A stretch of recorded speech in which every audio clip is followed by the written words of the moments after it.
감초는 감온해가지고 여러 약들을 같이 조화를 시킨다라고 이야기를 합니다. 조화라는 게 어떻게 보면은 양날을 가지고 있죠. 시너지 효과를 만들어주는 조화냐. 축구 감독들이 항상 두 명의 딜레마에 빠져 있대요. 어떤 딜레마냐. 골 잘 넣는 공격수 하나, 김민재처럼 수비 잘하는 수비수 하나. 그 두 사람만 있으면 자기 팀이 항상 이길 것 같은데 맨날 그 두 사람을 찾아요. 우리나라 축구도 그렇잖아요. 항상 뭐 손흥민 원톱이었다라고 하면은 누구 하나만 옆에 파트너가 좋은 애가 있으면은 그 국가대표가 천하무적이 될 텐데 언제 이렇게 하는 것처럼 대부분 화제약한다라고 하는 듯이 시너지 효과를 해서 배가시켜주는 것보다 나가는 것들을 조금 워워워 밑으로 내려가는 것들을 워워워 뭐 위로 올라가는 것들을 워워워 뭐 이런 식으로 해가지고 화제약이라는 표현이 약간 좀 과격한 것들을 조금 느슨하게 해주는 이제 그런 것으로 이해를 해주셔야 돼요. 저는 그래서 처음에 공부하실 때 가능하면은 처방이 구성되어 있는 거 위주로 해서 좀 해라 라고 얘기를 하는 게 처음에 공부하시는데 자꾸 창방을 해버릇 하시면 맨 마지막에 뭐를 넣겠습니까? 본인 생각에 감초를 해야 되겠죠. 왜? 본인 처방에 자신이 없다 보니까 감초를 넣으면은 화제약을 한다라고 했으니까 중간에 얘네들이 뭐 지랄 난리가 나고 뭐가 됐건 간에 맨 마지막에 감초만 딱 이렇게 오픈을 넣어주든지 한눈을 넣어주면 이 처방이 좋은 처방이 되냐? 그건 착각이죠. 처방을 사용을 하실 때는 이제 방향성이라는 부분이 꼭 있어요. 지금은 잡방 개념으로 이제 많이 가다 보니까 이것저것 이제 많이 넣어서 이제 문제가 되는데, 뭐 합으로 작용을 하는. 실제적으로 보면은 육미 같은 경우에는 감초를 쓸 필요가 없죠. 왜? 감초를 쓰면 중추에서 멈춰버리는데 육미는 하초로 들어가는 약이잖아요. 밑으로 내려가는 약에 감초를 써버리면은 얘가 못 내려가죠. 거기서 멈춰져서. 그런 것처럼 약에는 방향성이 있어요. 방향성을 저해를 한다라고 하면은 굳이 감초를 안 써도 되는 겁니다. 아무리 화제약을 한다라고 하더라도 이런 것들은 이제 넣을 필요가 없는 거죠. 일반적으로 약들은 대부분 비위로 들어가가지고서는 작용을 하니까 감초를 넣어주면은 거기서부터 시작점이 되는 거예요. 생거를 쓰게 되면 화를 끈다 고민을 많이 하시게 됩니다. 실질적으로 감온제품이 화를 끈다라고 하는 건 되게 어렵습니다. 걱정 안 하시고 그냥 쓰셔도 됩니다. 여태까지 감초 써가지고 몸이 차가워진 사람은 한 명도 못 봤어요. 걱정하시지 마시고 써주시면 되는데 부온작이 문제예요. 구감초를 쓰게 되면은 온화하게 해준다라고 합니다. 처음에 이제 공부를 조금 이제 이상하게 하신 분들이 이제 그런 일이 발생이 되는 거예요. 수전대구탕에 있는 대로 그냥 써주시면 되는데 환기도 밀구를 쓰고 보약이니까 감초도 구감초를 씁니다. 그러면 어디에서 제일 문제가 생기게 되냐면 가슴 답답한 부작용이 생기게 되는 거예요. 보하는 쪽으로 간다라고 해서 약이 좋은 효과를 나타내는 건 아니고 그러니까 있는 대로 그냥 쓰시면 됩니다. 만약에 기피 있고 그런 작용이 꼭 필요하다라고 하는 경우만 수치를 해가지고 사용을 해주시면 돼요. 족태음 비경에 항상 들어갑니다. 네, 족걸음 간경에도 들어가고 족걸음 간경에 들어가게 된 이유는 뭐겠어요? 감초초라는 게 있습니다. 꼭대기를 말하는 건데 근데 현실적으로 지금 감초초가 유통이 안 되고 있거든요. 그냥 감초로 쓰시면 되는데 걔가 뭐 성기에 해당되는 경중 양통 남자의 성기가 가렵고 아프다라고 했을 때 이제 사용을 하거든요. 그러다 보니까 어쩔 수 없이 걸음경이 나오게 된 겁니다. 비경이라고 하는 것은 약간 오염이 많이 돼요. 이렇게 하다 보면 생뚱맞지 않게 환기가 족소음 신경에 들어간다든지 뭐 이런 식으로 오염이 될 수밖에 없습니다.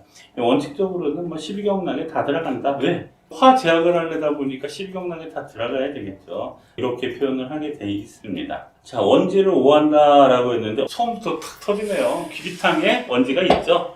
귀비탕에 또 감초도 들어가져 있죠. 무조건 상반 상해를 지킨다라고 하는 거는 꼭 의미는 없고요. 그 부분에 대해서 어느 정도 생각을 하고서는 넣을 수 있다라고 하면은 괜찮습니다. 특히 이제 뭐 대구관화 감수 해조에도 역시 감초를 싫어합니다. 우리가 이제 이걸 공벌의 목적으로 치료하겠다라고 하면 뭐 해조 같은 경우도 뭐 감초랑 같이 쓰셔도 괜찮은 거고요. 나머지 이제 대구관화 감수 같은 경우는 준화 축소제 아닙니까? 밑을 쫙쫙 해서 물을 내리려고 해주는데 감초가 들어가게 되면은 쫙쫙이 안 되겠죠. 느슨해지겠죠. 이제 그러니까는 양력에 문제가 생기기 때문에 돼지고기를 피한다. 저육을 피한다. 중국은 일반적으로 돼지고기를 저육이라고 표현을 잘 안 해요. 중국은 육이라고 하면은 돼지고기입니다. 근데 나머지는 다 개고기, 구육, 뭐 양고기, 양육, 소고기, 우육 뭐 이런 식으로 해서 다 붙여주는데 육자를 쓴 거는 거의 다 돼지고기를 총칭을 한다라고 하면 되는데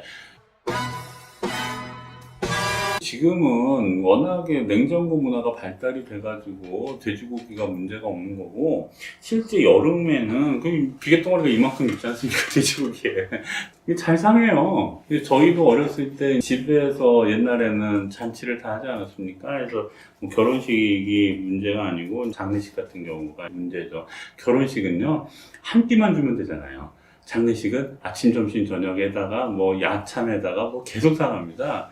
제 기억으로도 큰 어머님이 이제 여름에 돌아가셔서 거기서 장례를 치르는데 아침에 내놓은 게 11시도 못 가요. 11시 되면 쉬어요. 이렇게 옛날에 큰 잔치할 때 같은 경우는 돼지 한 마리를 잡거든요. 냉장고가 어디 있어요? 다 상하는 거지. 그러다 보니까 아마 돼지고기 먹고 상하는 것이 좀 많아서 저육을 기하지 않았을까 이렇게 생각을 합니다. 실질적으로 보면은 감초가 들어가지 않은 약재들을 손가락으로 씻죠. 그러다 보니까 어떻게 돼요? 돼지고기, 닭고기, 오신양 피해라 티칭을 하게 됩니다. 개인적으로는 이런 부분은 조금 바뀌어야 되지 않을까 이렇게 생각이 들어요. 왜 그러냐면 요즘 현대인이 저 어렸을 때만 하더라도 김치도요 그렇게 지금처럼 빨간 김치 별로 없었어요. 약간 염색이 부족한 김치입니다.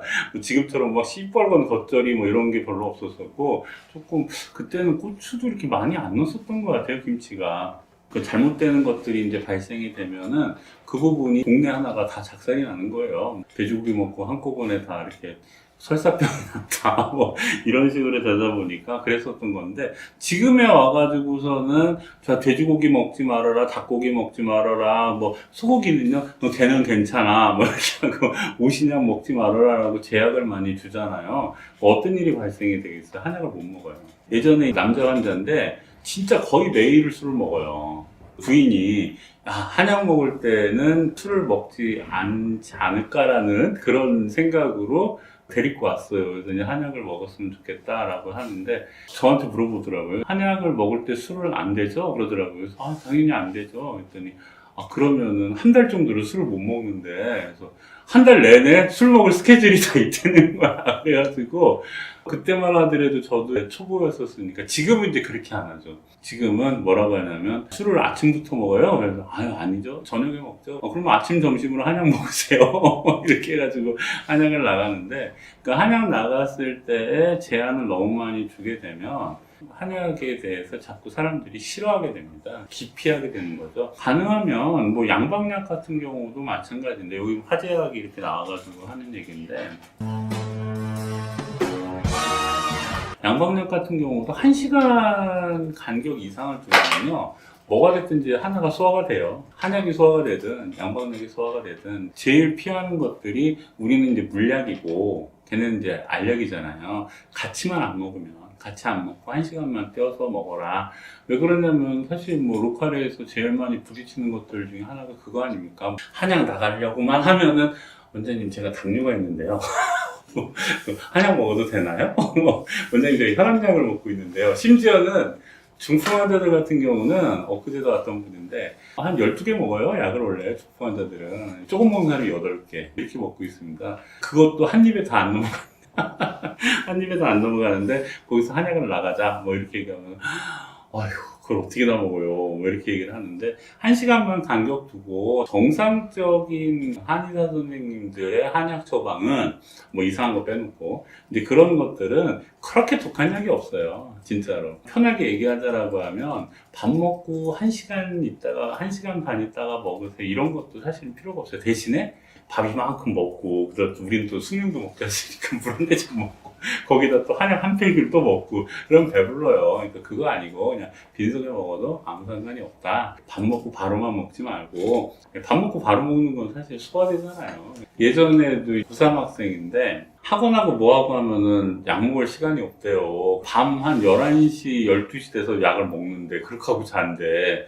그러니까 소화가 안 되지. 그래서, 이거 굳이 뜨겁게 안 데펴 먹어도 된다. 요즘은 정수기들 많이 있으니까 뜨거운 물 나오면 잠깐 담궜다가 이렇게 빼서 먹어도 된다. 한약을 투여할 때에 제한되는 거라든지 아니면 접근성, 이런 부분들이 굉장히 좋아져야 됩니다. 그렇지 않고서는 한약을 나가기가 되게 어려워지는 거예요. 그거를 좀 잘 생각을 해주시면 됩니다. 백약독을 풀어준다, 헤어를 하고 백약독을 풀어준다라고 하는데, 사실 부자독 같은 경우도 이제 제대로 터지게 되면 감초가 택도 안 됩니다. 감초를 끓인 물로 해가지고서는 부자를 제법을 하면 좋다, 뭐 이런 식으로 얘기를 하기도 하는데, 부자는 부자할 때 다시 또 한 번 얘기를 해드려 볼게요.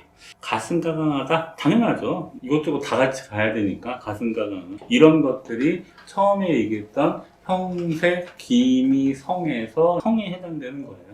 성질이 가승하기도 하고 가강하기도 한다. 인후통을 치료한다? 뭐 인후통을 치료한다는 건 뭐겠어요? 뭐 감초가 인후통을 치료한다라기보다도 뭐 감기탕에서 이제 인후통을 치료한다라고 얘기를 해주겠죠. 그 다음에 전기를 느슨하게 한다라고 이야기를 합니다. 이게 말이 됩니까? 전기는 강할수록 좋은데, 그렇잖아요. 전기를 느슨하게 한다라고 하는 건 아까 이야기했듯이 너무 앞질러 나가게 되면은 완만하게 해주고, 너무 밑으로 내려가게 되면은 좀 덜 밑으로 내려가게 해주고, 뭐 그런 개념이기 때문에 전기를 느슨하게 한다라고 얘기를 해주고요. 음혈을 기른다라고 표현을 합니다. 이제 이 부분도 아까 이야기했던 것처럼 사물탕만 가지고 피를 보충을 한다라고 하는 게 되게 어렵습니다. 환기라든지 인삼 뭐 이런 계통의 약이랑 같이 쓰면 좋은데, 실질적으로 음혈을 조정을 할 때 비통혈을 많이 이용을 하거든요. 귀비탕에다가 해서 사용을 하게 되면 피를 더 잘 만들어내죠. 그 성이, 능이, 완급, 급한 것을 완하게 한다라고 아까 얘기를 했잖아요. 그런 식으로 이야기를 하고 있습니다. 그래서 여러 그 약들을 다 협동해서 조화롭게 한다 라고 얘기를 하는데, 별로 시너지는 없어요. 빨리 움직이는 것들을 좀 해서 천천히 가자, 뭐 이런 식으로 이야기를 하고 있습니다. 그러다 보니까 중추에서 이렇게 막히는 경우가 많아요. 이제 어떤 원장님들은 소화기 질환 쪽에서 턱배가 부르다 라고 하면 무조건 하고 다 감초를 뺍니다. 근데 그거는 솔직히 너무 오바를 한 거예요. 아까 이야기한 것처럼 생능사와 구원작이라고 얘기를 했었잖아요. 우리가 다 생감초를 거의 다 쓰기 때문에 어느 정도 그런 부분들은 커버가 되고 하니까 너무 거기에 얽매여서 쓸 필요는 없고, 대신에 간경화로 인해서 복수가 찼다 뭐 그런 경우에는 많이 안 쓰는 게 좋죠. 일반적으로 감초가 한 돈 이상 쓰는 경우는 별로 없고, 대부분 이제 오픈 내지는 한 돈 이 정도에서 사용을 하니까 그 정도는 큰 문제는 없습니다.